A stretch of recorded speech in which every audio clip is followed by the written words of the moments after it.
All right, here we go. Welcome to Dolfan Radio, podcast of Miami Dolphin fans. And now for your host, Brad Michaels. All right, welcome to Dolfan Radio. Brad Michaels here with you, your host. This episode is brought to you by Continental Management Group Incorporated. Incorporate in any state in the country, and they can help get you set up. Email them at info@businesscmg.com. Again, it's Continental Management Group. Email them at info@businesscmg.com if you'd like to incorporate your business and stop paying Uncle Sam way too much in taxes as a sole proprietor. Also, I want you to remember, please like, comment, or share. We'd love to hear from you, and your support is very important to us as we try to reach that 10,000 listenership mark. A few upcoming things worth noting. On draft night, we're going to be doing a live show. We'll start about 30 minutes prior to the draft. We'll be live through the first 10 picks. Join us live on that show. We'll also have some guests and some giveaways. We're also running a first selection contest. To enter, simply like us on Facebook and email us your choice for the Dolphins' first round pick. The winner will receive a $100 gift card and will be announced on our live show, and the details are on our site. Today, we're doing part one of the Dolfan Radio mock draft. So let's begin. All right, welcome back to Dolfan Radio. Brad Michaels here with you. Also, we have our contributor, Lawrence. How's it going, Lawrence? It's going great. Thanks for having me back. Good to have you. We'll have you on the show quite a lot. Right now, what we're going to do, we're going to go through our first 10 picks of our mock draft. We'll follow that up next week with the next 11, and then the week after that, we'll finish out with the final 11, and that'll give us all 32 picks. So today, it is 1 through 10, Dolfan Radio style. So we're going to start with the number 1 overall pick going to the Jacksonville Jaguars, and this is a pick that nobody has any idea who the Jaguars are going to pick. Do you have any idea? Man, we could have announced this thing like 2 months ago, I think.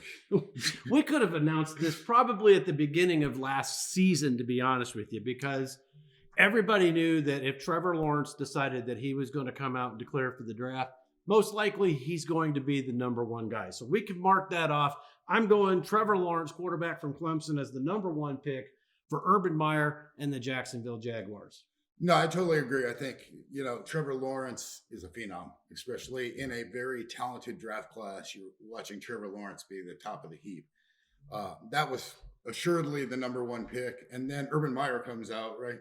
Great career at Ohio State, great career at Florida. And he's not even interested in his guy, Justin Fields. Yes, but every move they make just keeps writing Lawrence, right? They probably have stadium seats with his name on it at this point. They probably do. And one of the biggest things in regards to that was that Urban Meyer himself, he came out and he said, I wasn't going to take this job unless I could get my franchise quarterback.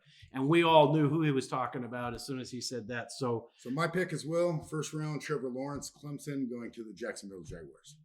And ditto. Jacksonville Jaguars select Trevor Lawrence, quarterback from Clemson.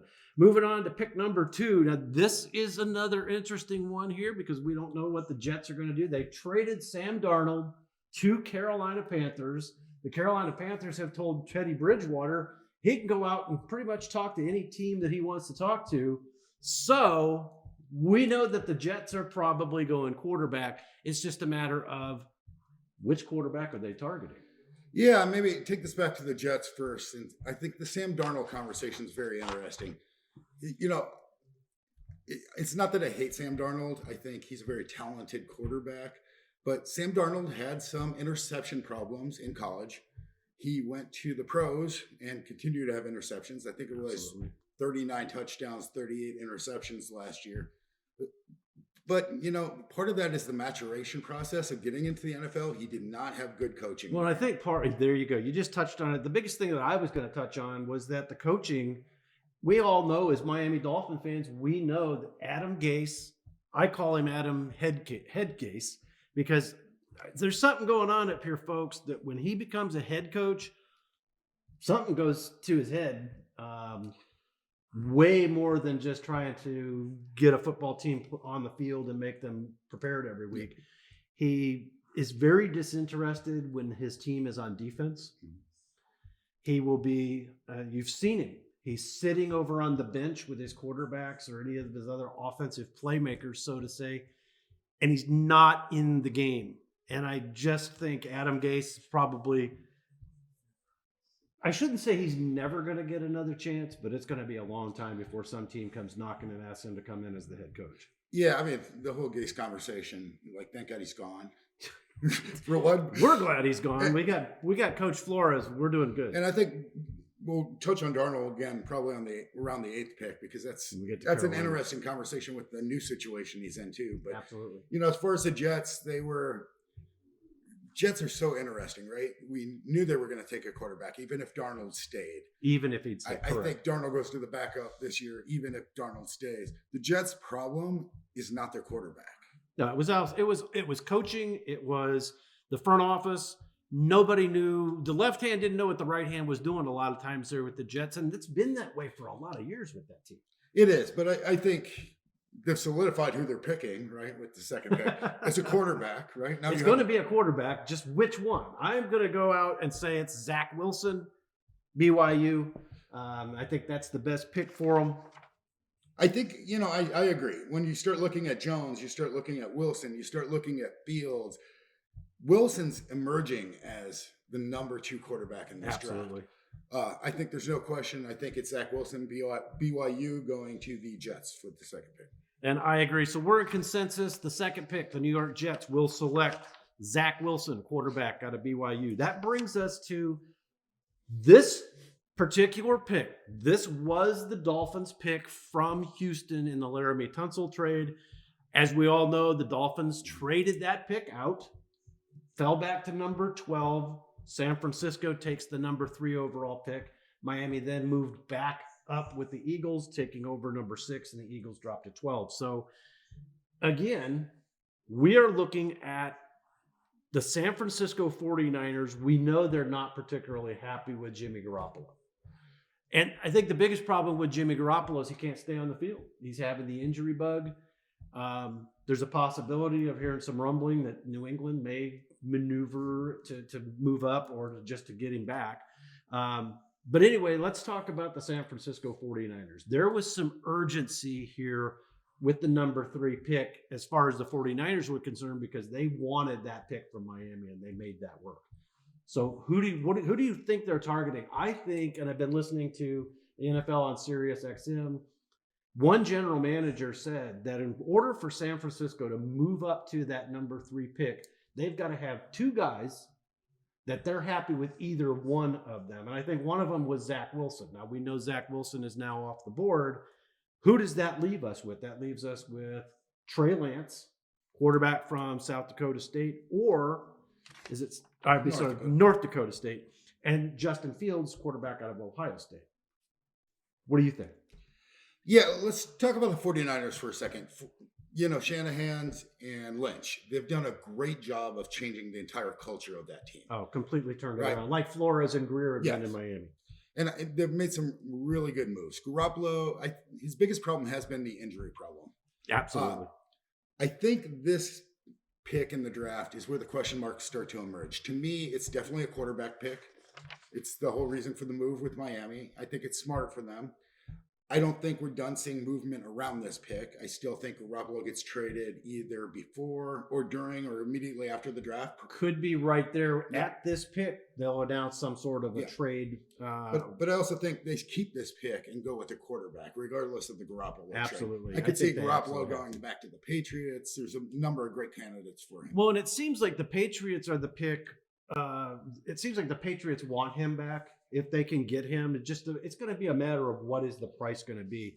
But at this point, I'm going to say that the 49ers, I think they were targeting Zach Wilson or Justin Fields at this selection. With Zach Wilson off the board, I think San Francisco takes Justin Fields, quarterback out of Ohio State. It's interesting. The news that broke this week was that there is some dissension between Lynch and Shanahan right now on which quarterback to pick.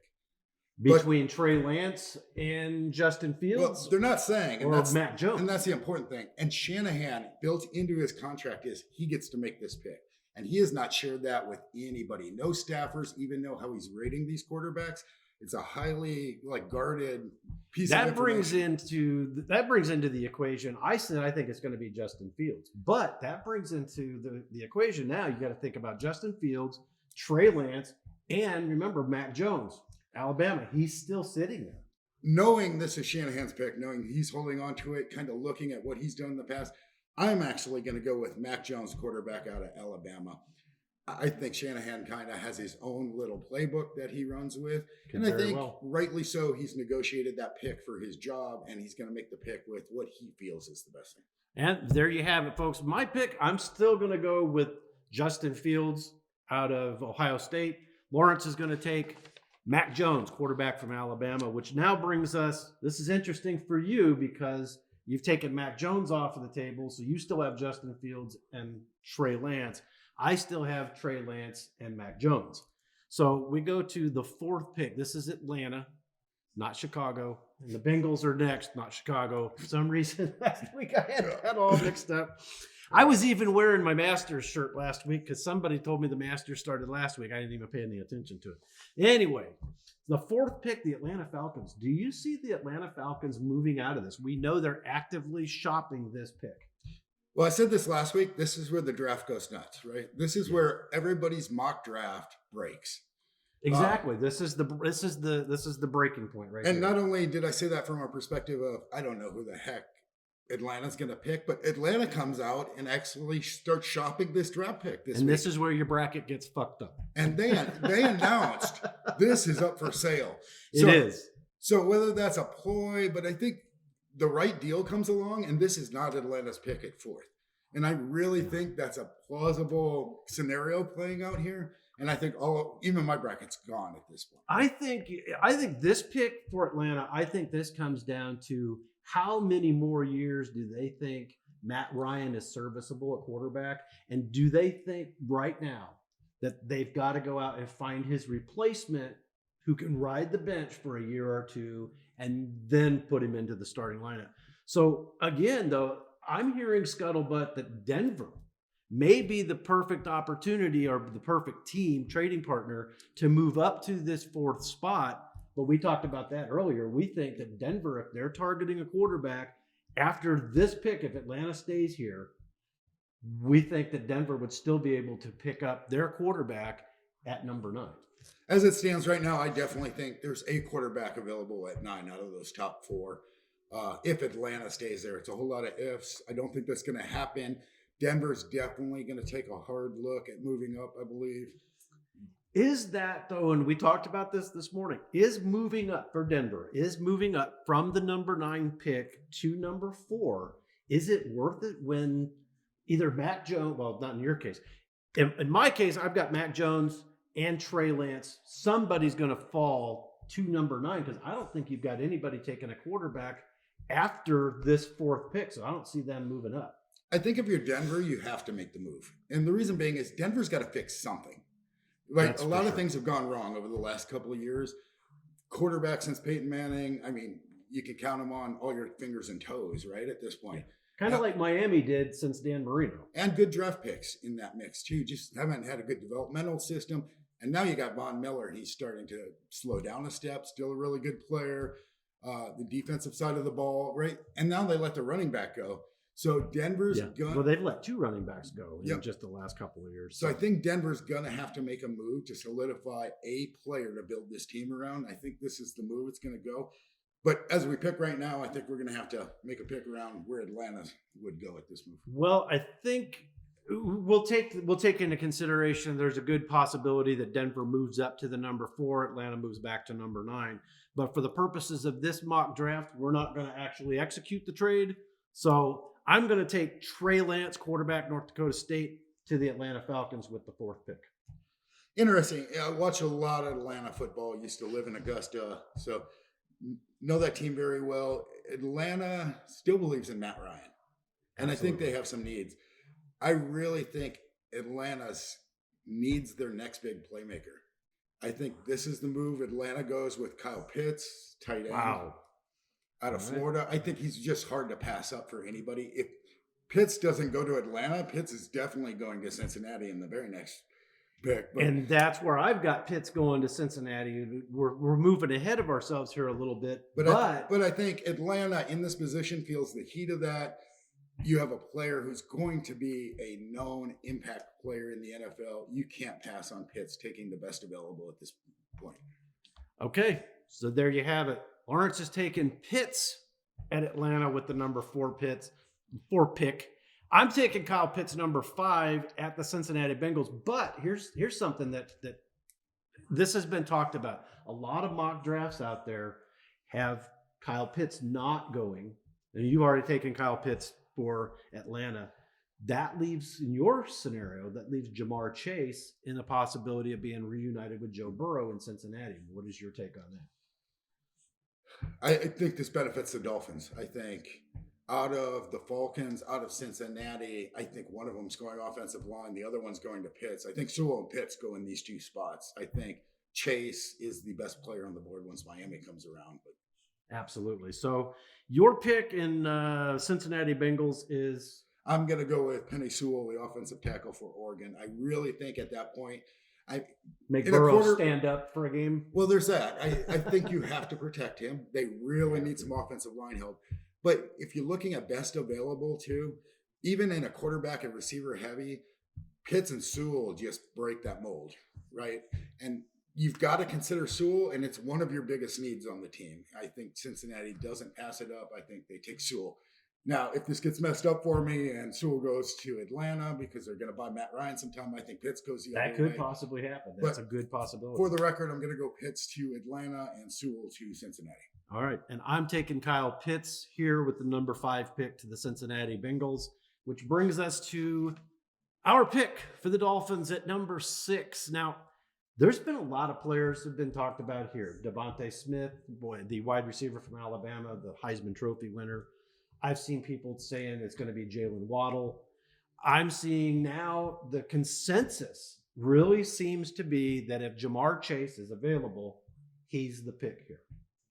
I would agree. I think, after looking at Devontae Smith, I looked at Waddle, I've looked at, Chase here. I think Chase is the strongest candidate for a day one impact. Absolutely. With a huge upside. And he's got the size to play wide receiver. That's been the biggest problem with Devontae Smith. A little small for an NFL wide receiver. He's speedy, but can he take the hit? Miami, like all teams, has a few needs on the board. Absolutely. Right? And I think a playmaker on offense is good. What's interesting, we'll get to the running backs in probably part 2 or part 3 of this, but the top 2 running backs in this draft, and they're not bad players at all, their overall rankings like 34th, 35th, top tier. And you're talking about Najee Harris from Alabama and Travis Etienne from a skill set perspective, they are top of day 2 in the draft. They will move up because I got Miami at 18, possibly taking one of those 2. Because I think some teams have some running back needs, and they're the best players on the board, and they're not bad players. But there's just so much other talent in this that they really rank about 32, 35 in the overall ranking. Sure, but will we see those running backs start to come off the board later or even in the mid? Probably in the mid first round, I think. And that's where things get a little screwy. But I think here you've got to look at, this high in the draft, the Miami Dolphins moving back up with this many weapons out there.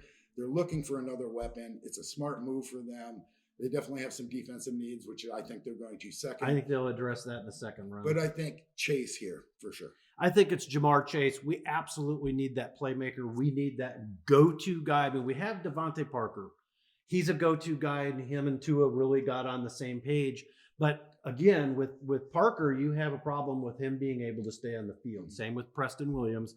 I think Jamar Chase is the pick here for the Dolphins. All right, moving along to number 7. This is the Detroit Lions. It's interesting. The Lions made some interesting, some off-season moves for sure. Dan Campbell, now their head coach, former tight ends coach for the Dolphins, former interim head coach for the Dolphins. Stafford's gone. Stafford is gone. You've got Jared Goff in Detroit. Do they get him some weapons to throw to? So interesting for me, I think at this position, your best player in the draft available is really going to weigh heavy on this position. I still think that's a quarterback at this place, But this is where I would start making some other moves. To me, this is Trey Lance needs a little bit more work, but you put him behind Goff to learn for a while, and it might be the more solid selection. Here I go, Trey Lance, quarterback, North Dakota State. Interesting, because that's not where I'm going on this. I'm actually taking Jared Goff. Is there in Detroit. What I'm going to do is I'm going to go out and find him a speedy wide receiver to throw to, a guy that can be the home run ball, and that's Devontae Smith from Alabama. All right. All right. Move it along now to number 8.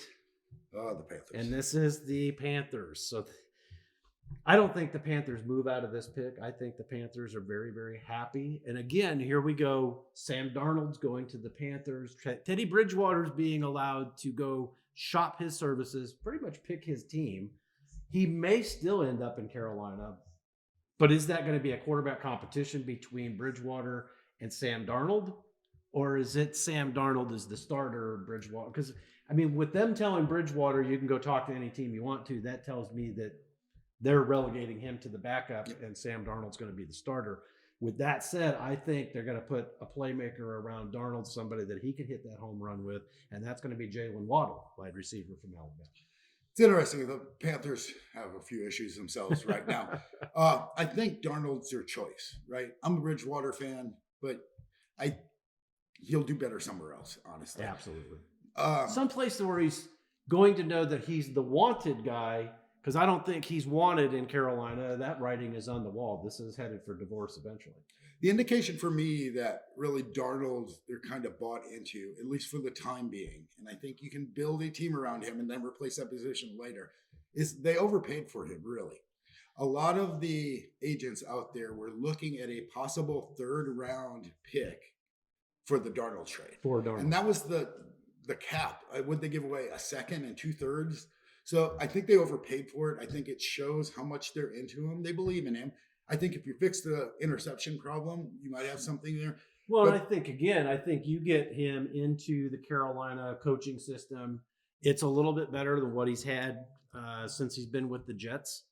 But was Sam Darnold, was he a casualty of he's a system quarterback? Was that what made him successful in college and he's not been able to bring that to the pros? Well, I think he just had to improve his game. I don't think he got the opportunity. I don't think. Well, not with Adam Gates. No, we know he didn't. Gates in particular, but I think the Jets, it's just not a good place to grow up as an NFL player, right? No. And especially with that New York spotlight on you, because everybody knows that, the only guy that could ever actually handle that was Joe Willie. And I think some of those is teaching him not to throw those interceptions. There's a lot of factors to that.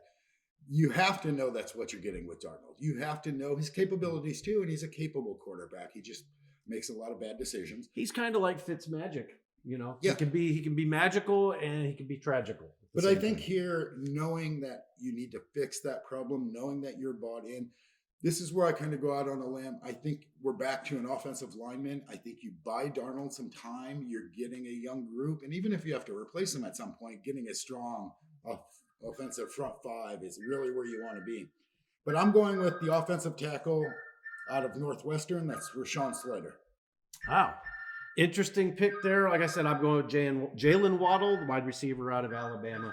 We'll move on, and somebody in the studio has a cell phone that's ringing off the hook. I think somebody didn't like my picks. That could be. Calling in to make a complaint. Right there.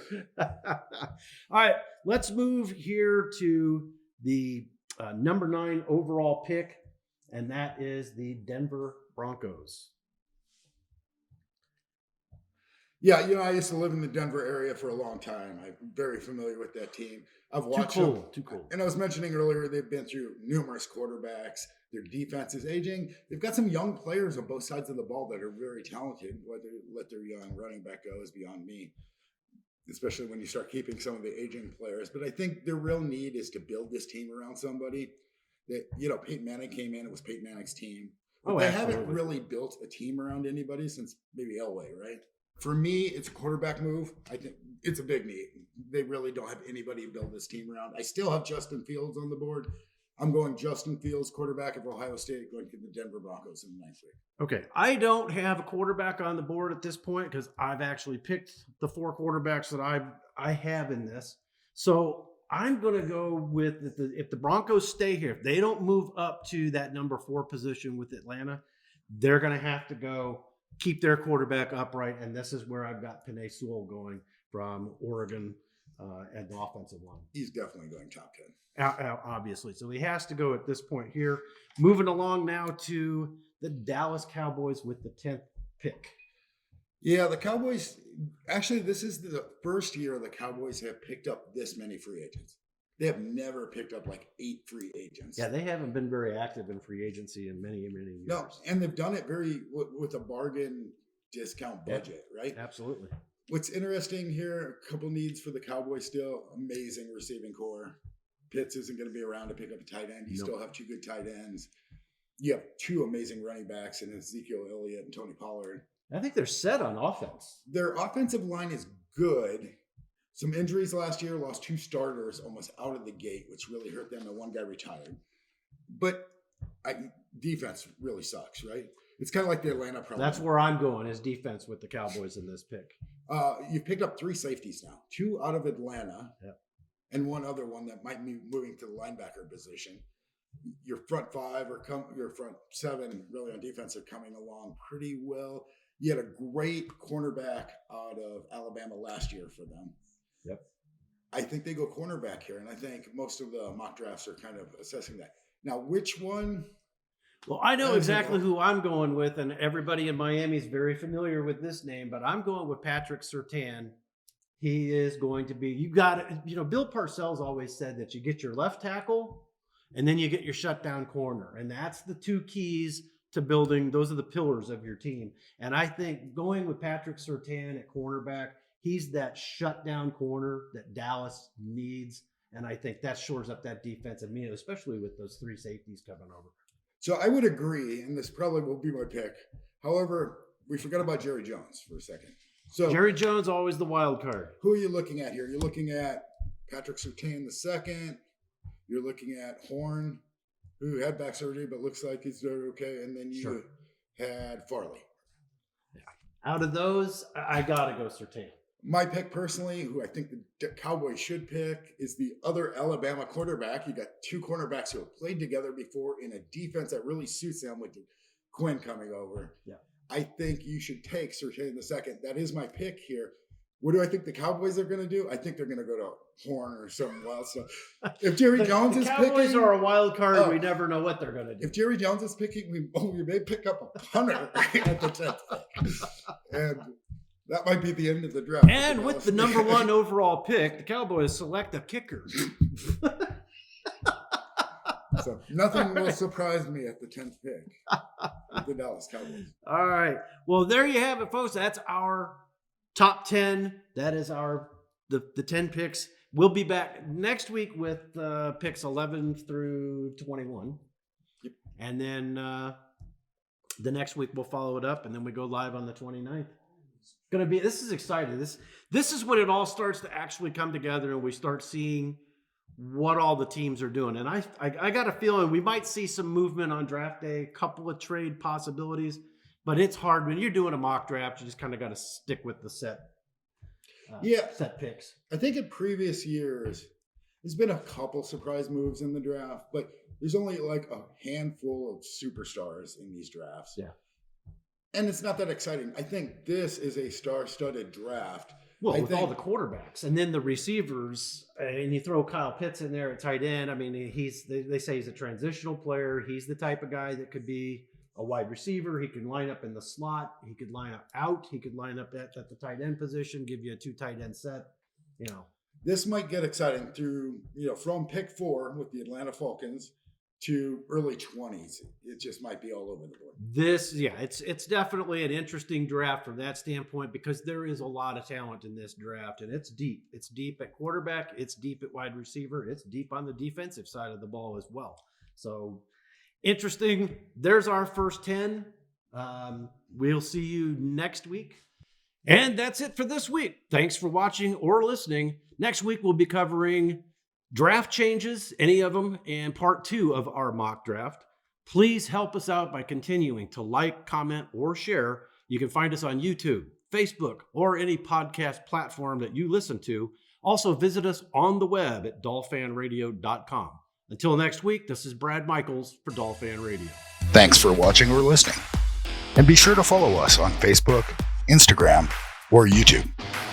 And for more great content, check us out on the web at www.dolfanradio.com.